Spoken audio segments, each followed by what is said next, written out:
no era matemático y obsesionó a los matemáticos. Su obra sedujo antes que la crítica, antes que cualquiera, a la ciencia. Escher, el gran maestro de la geometría.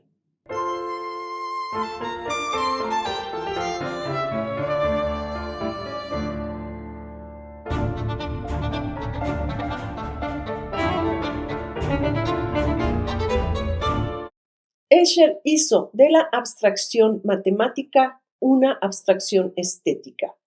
Creó una nueva forma de geometría guiada en gran medida por la intuición. Hizo del cálculo algo sensorial y creó obras que aún hoy seguimos analizando. Escher durante mucho tiempo estuvo, digamos, oculto y fue justamente en un congreso de matemáticas en 1954 cuando los matemáticos voltearon a ver la obra de Escher y se empezó a analizar de otra manera.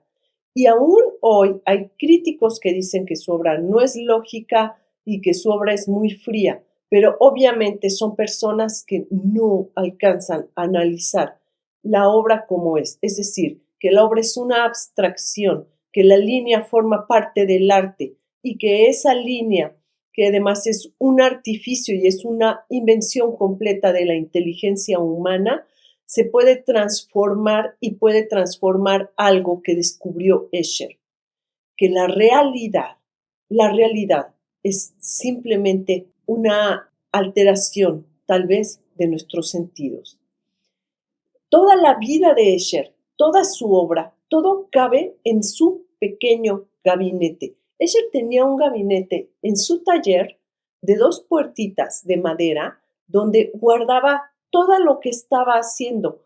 Fue obra que muchas veces no salió a la venta, obra que no, de hecho, toda su obra, cuando él murió, la compró un solo coleccionista porque su familia tomó todo y lo vendió así junto, en grupo, a un solo coleccionista, y lo que está en su museo en La Haya y lo que está en lo que llevan a las exposiciones, casi por entero es propiedad de una sola persona que conoció a la familia y que compró a través de los hijos toda la obra de Escher.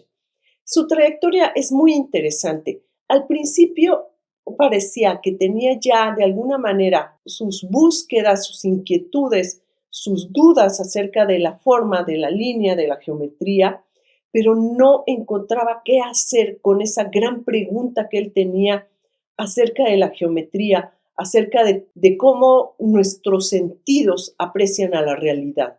Entonces, estaba experimentando y sus primeras obras, incluso les voy a decir una cosa, eran obras mm, kitsch, o sea, no había un asunto claro en la obra de Escher. Y estaba muy bien la línea, estaba muy bien el dibujo. Empezó a trabajar el retrato, fue un formidable, formidable retratista. Estudió un tiempo en la universidad y se salió y se fue para la escuela de arte. No terminó sus estudios, estuvo en la escuela de arte y se dedicó a hacer muchísimas cosas allí en la escuela de arte, muchas cosas que le encargaban. Hizo paisajes, cosas, tuvo viajes muy interesantes cuando fue a España, cuando fue al mar, hacía escenas, digamos, de los pueblos, escenas del mar y tal, y no parecía que hubiese una parte donde Escher dijera, esto es lo que quiero hacer.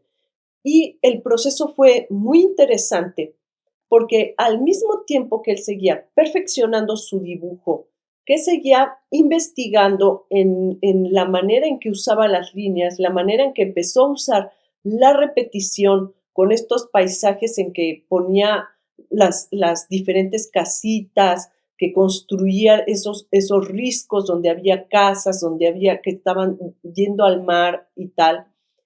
En ese momento que estaba él pensando en esas repeticiones, lo que estuvo haciendo simultáneamente y que parece ser que fue lo que lo llevó poco a poco, que lo guió hacia ese gran, gran invento que fue su obra y ese gran descubrimiento de sí mismo, de la capacidad que tenía para hacer transformaciones, metamorfosis y multiplicaciones fue el grabado. Escher fue esencialmente un gran grabador. Grabó en metal, toda su obra es grabado en metal, grabado en madera, silografías, ya al final incluso grabado en linóleo. Y bueno, los retratos que tiene que son extraordinarios, esos son piezas únicas, pero es todo esto que nosotros conocemos de él son grabados, de los cuales, pues, como no vendía tanto y no tenía ese contacto con el mercado, de muchos de ellos hizo 2 o 3 impresiones, nada más. Otra cosa que le preocupaba muchísimo era justamente la calidad de la impresión. Entonces Escher estaba buscando un lenguaje, un lenguaje que fuera específicamente desarrollado en esa técnica, en la técnica del grabado, y cómo llevar su lenguaje poco a poco a que se fuera perfeccionando al par que se perfeccionaba como técnico. Para él era una gran obsesión la técnica y era una gran obsesión cómo iba a ir perfeccionándolo cada vez más, cómo sus impresiones estaban más impecables. En eso se dedicaba muchísimo tiempo y terminaba de trabajar y todo eso lo metía en ese pequeño gabinete, donde paradójicamente en ese espacio nos dimos cuenta que cupo una versión clarísima que él hizo del infinito, que hizo una versión clarísima de la relatividad del tiempo y el espacio. Hizo una versión infinita de cómo una metamorfosis puede ser incansable y todo eso estaba metido en ese pequeño gabinete. La geometría es un artificio. La línea no existe, la línea recta no existe en la naturaleza. La geometría y la línea son un invento del conocimiento, un invento de los seres humanos. Ese invento fue para crear de alguna manera orden en el caos de las formas de la naturaleza. Entonces, ¿qué es lo que hace Escher? Que toma esa geometría, ese artificio de la línea, de la multiplicidad, y lo aplica en la naturaleza en formas absolutamente irregulares, incluso impredecibles, y lo lleva a la multiplicación. Y entonces él convierte en prácticamente geométrico piezas que no deberían de serlo, para que en ese reflejo y en esa multiplicación las piezas se vayan transformando, como si Escher tuviese su propio concepto de su teoría de la evolución, una teoría en donde el pájaro se convierte en pez, el pez le salen alas, las alas comienzan a volar, entonces el ajedrez se transforma y todo eso nos dice, por un lado, que la realidad forma un todo, que ese todo está implicado uno con otro y que las consecuencias de una cosa están reflejadas en otra. No vivimos no vivimos realidades aisladas, al contrario, vivimos realidades simultáneas, que unas son parte de la otra, que unas se reflejan en la otra. Y entonces hace estas secuencias infinitas. Tiene una secuencia, la que se llama la metamorfosis, que son 20 placas de silografía. Entonces, él, con toda su experiencia como técnico, dibuja todas estas placas, que es increíble el cuidado, la perfección con que están dibujadas las placas, con que están escarbadas, con que están talladas, y además el trabajo de irlas haciendo simultáneas para que se vayan narrando, y eso transforma a Escher en otra cosa. Transforma a Escher en un narrador, en un contador de historias, y nos cuenta su propia historia del mundo, su propia historia de cómo ve la realidad, de cómo ve esa evolución, cómo un ajedrez puede convertirse en otra visión de la naturaleza, y lo va concatenando todo, porque Escher es como Bach, es como la música de Bach. Escher va caminando siempre hacia adelante, en una fuga. Así es Bach. Bach escribe esas fugas y se pierden, como abriéndonos la puerta también al infinito, abriéndonos la puerta aún más allá del que no tenemos alcance más que escuchando su música. Escher abre esa puerta también. Y a pesar de que se inspiró en Debussy, por ejemplo, para la pieza del mar, donde está ese barco y que él recurría constantemente a Debussy, yo creo que la obra de Escher suena a Bach. En su tiempo, Bach decían, había un grupo de músicos que escribían música escuchando, analizando las matemáticas. Bach estuvo un poco relacionado con ellos, pero no profundizó en las reuniones, porque pues es el barroco. En el barroco la gente de verdad fueron brillantes y generaron obras portentosas porque el pensamiento humano no se planteó a sí mismo límites. O sea, y obviamente sin la corrección política y sin tantos diques que le ponemos ahora al pensamiento, en esa época, por eso estaba tan inmerso en su obra, no continuó con esa sociedad, pero decían que Bach escribía su música no pensando en Dios, sino pensando en las matemáticas. Entonces, yo me pregunto, ¿y no serán las matemáticas mismas una forma metafísica de nuestra realidad? O sea, ¿no serán las matemáticas la forma más clara que tenemos de poner también orden al caos? Y eso pues alcanza niveles superiores a lo humano. Entonces, por eso siento que la música de Bach es el paralelo a la obra de Escher. La fuga número 2 del libro primero para clave bien temperado definitivamente es la obra de Escher. Es esa metamorfosis, son estas figuras que él formaba. Tiene esta cajita que hizo para unas galletas y que, por ejemplo, eso nos demuestra cómo no hay comisión pequeña, ¿no? Y cómo no se puede menospreciar nada. Esa caja es una figura geométrica que nos hace una especie de caleidoscopio del universo mismo, de cómo el universo crece en su propia reverberación y su propia energía, que es lo que llevaba a Escher. Y durante todo ese tiempo que Escher estuvo, digamos, prácticamente en la oscuridad, lo descubren los matemáticos y entonces Escher da un salto y entra a la cultura popular y entra a la música y viene la época empieza la música electrónica, empieza la moda de la psicoanálisis, del uso del ácido lisérgico, del LSD, y lo voltean a ver los músicos, con esta relación tan fuerte que tiene él con el ritmo, con las notas, y lo voltean a ver los músicos, y entonces Escher forma parte de ese movimiento y su obra se convierte en una especie de ilustración de esas alucinaciones. Y nos damos cuenta cómo no hay espacio entre Bach, Escher y después la música electrónica y la corriente del LSD y todo eso. O sea, cómo todo forma un conjunto dentro del mismo lenguaje y de la misma búsqueda de dar una secuencia inteligible de la realidad. Y Escher lo consigue con estos cálculos que además, digamos, estos infinitos son muy parecidos también a otro artista del barroco, Piranesi.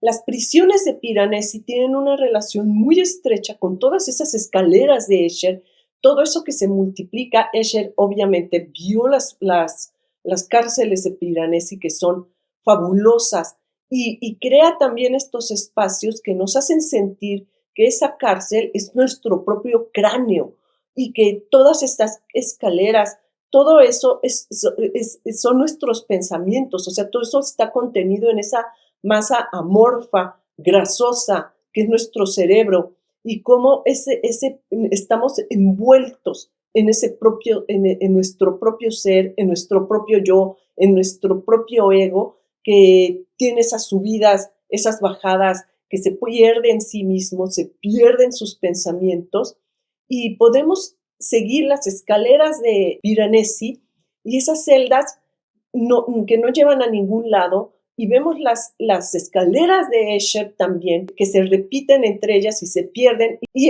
infinito se vuelve ese pequeño espacio en el que nos podemos perder sin ir a ningún lado.